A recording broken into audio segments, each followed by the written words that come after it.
امروز میخوام در مورد یک تکنیک خیلی جالب برای کسانی که مشغول درس خوندن هستن بهتون معرفی بکنم. پس حتما این ویدیو رو از دست ندین و با من همراه باشین. به نام خدا سلام، من ساناز امینی هستم، متخصص سوجوک. امروز طبق قولی که بهتون دادم میخوام در مورد یک تکنیک خیلی جالب که میتونه کمک بکنه به بچه‌ها برای درس خوندن استفاده بکنن. این تکنیک استفاده کردن از درخت حافظه هستش. درسته که این مطلب خیلی به سوجوک مربوط نیست، ولی من لازم دیدم که باهاتون در این رابطه صحبت بکنم، چون میتونه یک مطلب تکمیلی باشه برای ویدیویی که قبلا در رابطه با تقویت حافظه برای افرادی که درس میخونن براتون معرفی کردم.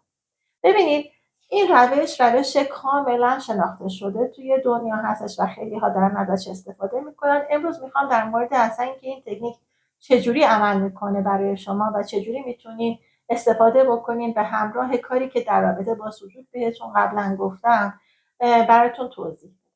نگاه کنیم، مغز ما شامل 2 نیمکره میشه. این 2 نیمکره هر کدومشون به طور مجزا در مورد مسائل مختلفی که در رابطه با مغز هستش میتونن عمل بکنن. وقتی که شما دارین یه مطلب رو میخونین، این مطلب توی ذهن شما میمونه. من خیلی نمیخوام شما رو درگیر این بکنم که اسامی قسمت‌های مختلف مربوط به مغز رو بگم و خیلی مطلب رو سخت کنم. میخوام خیلی به زبون ساده بهتون بگم که اصلا ما چجوری میخوایم که از مغزمون استفاده بکنیم توی این روش. وقتی که شما یه مطلبی رو میخونین و روی کاغذ مینویسین، یه مقداری براتون یادآوری میشه وقتی که میان بعداً میخونین اون مطلب.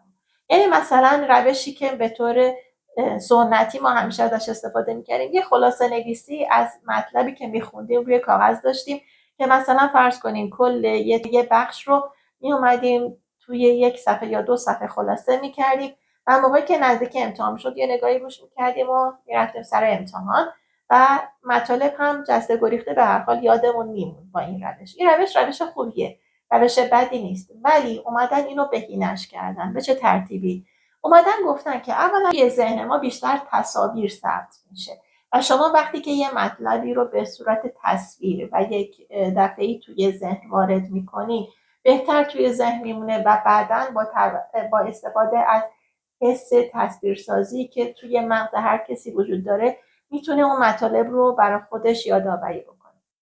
حالا ما چیکار میکنیم؟ میایم میگیم شما همون خلاصه نویسی که میکردین روی کاغذ رو بکنین، ولی با این تکنیک جدید.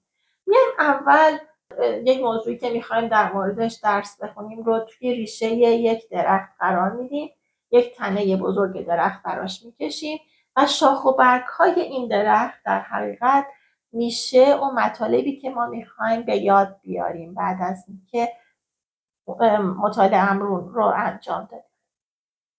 پس بنابراین وقتی که شما دارین مطالعه میکنین، مثلا فرض کنین که دارین از یه درسی رو میخونین، اول میگین که من برای هر بخشی از درسم میخوام یه دونه درخت حافظه داشته باشم. اسم اون بخش رو به اون روشی که دوست دارین مینویسین توی ریشه این درخت. بعد تنش رو میکشین، یعنی از سمت چپ کاغذ که شروع میکنین به سمت بالای راست تنه درخت رو میکشین و شاخه برگا رو روش میکشین. این شاخه ها رو که کشیدین هر کدومش میشه محل گذاشتن یکی از نکات مهم درسی شما. مثلا فرض کنین دارین شما فیزیک میخونین، فیزیکتون در مورد الکتریسیته هستش، میان این پایین مینویسین فیزیک الکتریسیته. خب حالا یه سری مطلب توی متن شما وجود داره در رابطه با مقاومت الکتریکی. میاین توی یکی از شاخه ها مینویسین مقاومت الکتریکی، زیر شاخه های کوچیک داره که توی هر کدوم مطلب مینویسین. مثلا فرض کن نحوه محاسبهش، فرمولش رو مینویسین. بعد مثلا مواردی که در رابطه با مقاومت الکتریکی براتون مهمه، مثلا اگر مقاومت ها به صورت موازی بود چه فرمولی پیدا میکنه، اگر مقاومت ها به صورت سری بود چه فرمولی پیدا میکنه و شما فقط می‌نویسید مثلا حالت سری، حالت موازی، جلوش فرمول رو می‌نویسید. خیلی کوتاه و مختصر و مفید. و نکته هم که وجود داره اینه که هر کسی طبق اون فهم خودش این درخت حافظه رو میکشه. یعنی ممکنه که یه مطلب خاص رو جلوی شما بذارن، شما یه درخت حافظه براش بکشین، ولی جلوی کسی دیگه بذارن اون یه مدل دیگه ای درخت حافظه رو میکشه. هر کسی اونجوری که میفهمه و احساس میکنه مطلبی که داره میخونه براش مهمه. حالا به طور مثال من همین درختی که الان بهتون گفتم و مثلا فرض کنیم که داریم می‌نویسیم که مقاومت رو توی شاخه اولش، مطالب مربوط به مقاومت رو توی زیر شاخه ها همه می‌نویسیم، به طوری که هر کدوم حداکثر یک جمله باشه. اگر میخوایم بیشتر توضیح بدیم میتونید زیر شاخه دیگه براش رسم کنیم که یه مقداری شکل شما رو خیلی شلوغ نکنه. بعد مثلا شاخه دوم در رابطه با مثلا در رابطه با جریان الکتریکی باشه. شاخه بعدی در رابطه با ولتاژ الکتریکی باشه. مثلا فرمولش رو توش بنویسین، تعریفش رو بنویسین، هر کدوم رو در حد یک جمله، یعنی یک خلاصه نویسی خیلی کوچیکی انجام بدین روی این شاخه ها نوشته بشه. تا آخری که درخت شما رسم میشه یه دونه فصل کامل کتاب رو شما در حقیقت دارین، یعنی یک فصل کتاب رو توی یک صفحه میاین به این ترتیب پیاده سازی میکنین. حالا این فایدهش چیه؟ اولا مسئله که داره اینه که این به صورت یک تصویر تو ذهن شما ذخیره میشه و به صورت متن‌های پشت سر هم نیست. مغز شما خیلی راحت‌تر باهاش ارتباط برقرار میکنه. مسئله بعدی که وجود داره اینه که به زبان خودتون نوشته شده، یعنی خودتون بعدن که میبینینش میتونین بفهمین چی نوشتین، کس دیگه براتون ننوشته و خودتون اینو نوشتین با کلمات کلیدی که در نظر میگیرین و توی هر کدوم از این شاخه ها مینویسین میتونین کل مطلب رو به خاطر بیارین. مسئله بعدیش چیه؟ مسئله بعدیش اینه که کل یک فصل رو شما توی یک صفحه دارین، براتون خیلی آسان‌تره بعدا مرور کردنش. یعنی که شما وقتی که فرض کنید 15-16 صفحه رو بیاین توی یک صفحه بذارین، موقعی که میخواین صبح روزی که میخواین برین امتحان بدین قبلش بیاین یک مرور کنین، خب مشخصه وقتی شما یک صفحه رو میاین یک نگاه کلی بهش میکنین بیشتر تو ذهنتون مطلب میمونه تا اینکه 15-16 صفحه رو دوباره مرور کنین و بخونین. مطلب بعدی اینه که شما دارین در جهت‌های مختلف مطالبتون رو می‌نویسین. دارین در حقیقت وقتی که به خاطر میسپرینش از هر دو تا نیمکره مغزتون استفاده میکنین. یعنی از پتانسیل کامل مغز استفاده میشه برای اینکه این مطالب تو ذهنتون بمونه. وقتی که این کار رو انجام میدین مغز شما کاملا درگیر اون مطلب میشه و همچنین وقتی فرض کنین که این صفحه رو که شما گرفتین جلوی چشمتون حدود 1 دقیقه فقط همینجوری بهش نگاه کنین، یه عکس ازش بندازین تو ذهنتون داشته باشید.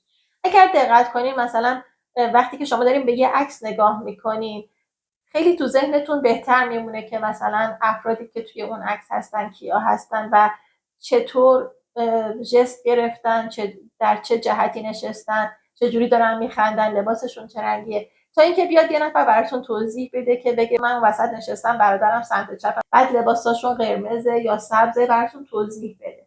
وقتی که میبینین خیلی بهتر این ماجرا رو متوجه میشین. الان هم وقتی که شما یک چیزی به صورت تصویر ایجاد میکنین تو ذهنتون بیشتر اون میشینه و بهتر میتونین بعدا به خاطر بیارینش.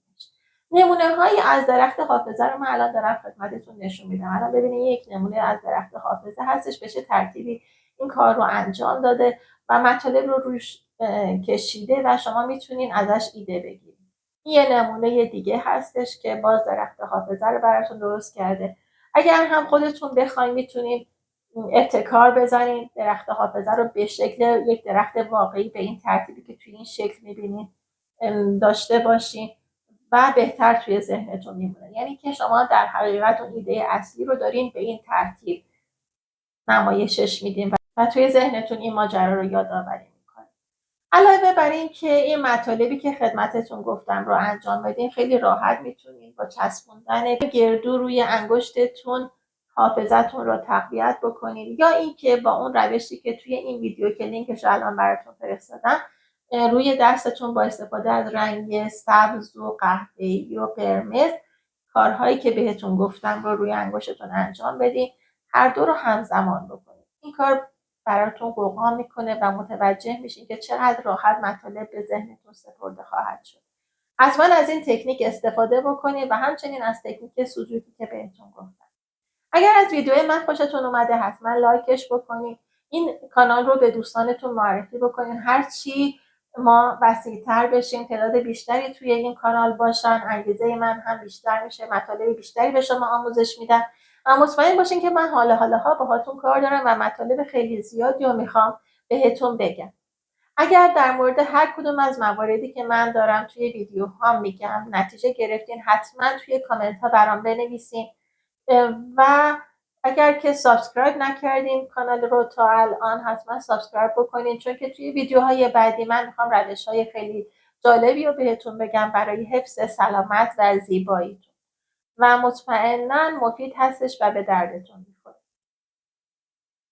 همیشه توجه داشته باشین که بهترین حالت این هستش که شما توی بدنتون بتونین با بهترین روش و ساده ترین روش از بیشترین پتانسیلی که توی بدنتون وجود داره استفاده بکنید.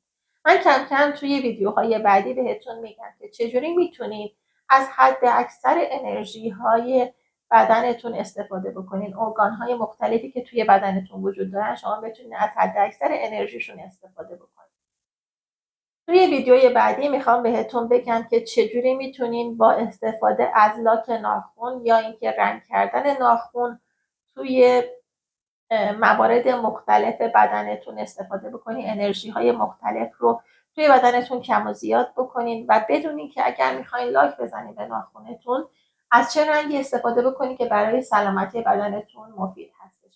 گاهی اوقات بعضی رنگ‌ها برای بدن مفید نیست، از اونها نباید استفاده بشه، چون که اون انرژی رو توی بدن تشدید میکنه که شما بهش نیاز ندارین. ولی بعضی از رنگ‌ها براتون مفید هستش و لازمه که توی بدن افزایش پیدا بکنه. خیلی ممنون از اینکه به این ویدیوی من توجه کردین. تا ویدیوی بعدی که خیلی جذاب و جالب خواهد بود، همه شما رو به خدای بزرگ میسپارم. تا ویدیوی بعدی، خدا نگهدار.